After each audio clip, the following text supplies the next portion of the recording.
Prešov žil od piatka do nedele futbalom. Metropola Šariša bola svedkom mládežníckeho turnaja Pavlovič Cup, čo je turnaj o pohár Ladislava Pavloviča, no a hral sa už 6. ročník. Turnaj je poctou Ladislavovi Pavlovičovi, futbalovej legende a najlepšiemu prešovskému športovcovi 20. storočia. Ladislav Pavlovič nás navždy opustil v januári 2013, ale aj práve mládežnícke podujatie je hrdým nositeľom spomienky na neho. Myšlienka vznikla ako podpora mládežníckeho futbalu na Slovensku a uchovávanie tradícií prešovského futbalu. Máme tu veľmi kvalitné mužstvá slovenské, prakticky elita Slovenska. 8 vynikajúcich mužstiev boli naozaj veľmi dobré zápasy. Zišli sa tu kvalitné slovenské mužstvá, jednak zdať svojou účasťou česť pamiatke veľkého futbalistu, veľkého človeka prešovského futbalu a československého futbalu. Aj pre nás to bola osobná česť, pretože som aj pána Pavloviča poznal ako trénera. Poznám ho ako dobrého hráča. Viem, že to bol dobrý strelec. Samotný mládežnícky turnaj okorenil okrem iného aj exibičný zápas veteránov Tatrana Prešov proti výberu rodiny Pavlovičovcov, v ktorej je viacero skvelých futbalistov s ligovými skúsenosťami.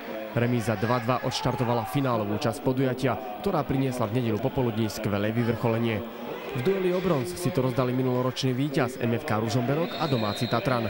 Úspešní boli Liptáci, ktorí mali vo svojom strede dokonca aj vyhláseného najlepšieho hráča turnaja Adama Brenkusa. Vôbec som nečakal, že by som mohol byť najlepší hráč zo začiatku.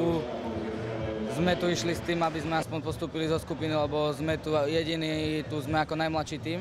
Všetci sme tu o rok mladší.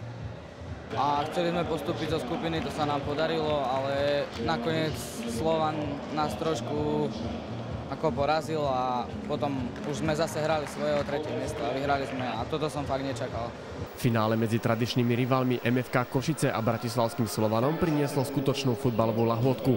Žltomodrí rýchlo vyhrávali 2-0, Slovanu sa ale podarilo vyrovnať. Keď Košičania v závere premenili pokutový kop a následne Belasi svoj nie, zdalo sa byť rozhodnuté. Bratislavčania ale pri hre bez brankára 20 sekúnd pred koncom vyrovnali a vynútili si penáltový rozstrel.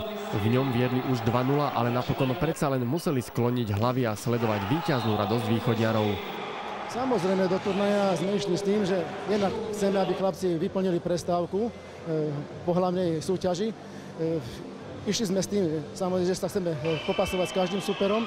Úvodný zápas nám nevyšiel, ale postupne chlapci sa rozohrali a nakoniec vyvrcholilo to krásnym finále, dramatickým finále a dá sa povedať, že aj šťastným koncom pre nás. A keď sme dali na 3-2, tých posledných 20 sekúnd dokonca, tam sme dostali gól, to boli strašné nervy potom.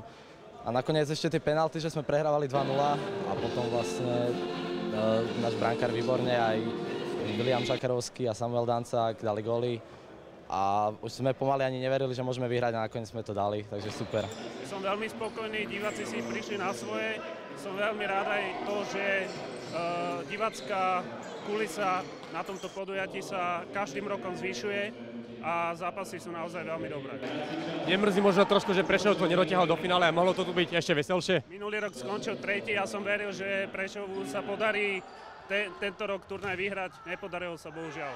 Tak bolo to dosť pekne spravené, aj ten zápas, ktorý sme tu pozerali, futsal, Slovmatik, všetko, celému týmu sa to páčilo, boli sme spokojní dosť. Na budúci rok prídeme určite. O rok, ak tu prídeme, tak určite by sme chceli vyhrať prvé miesto.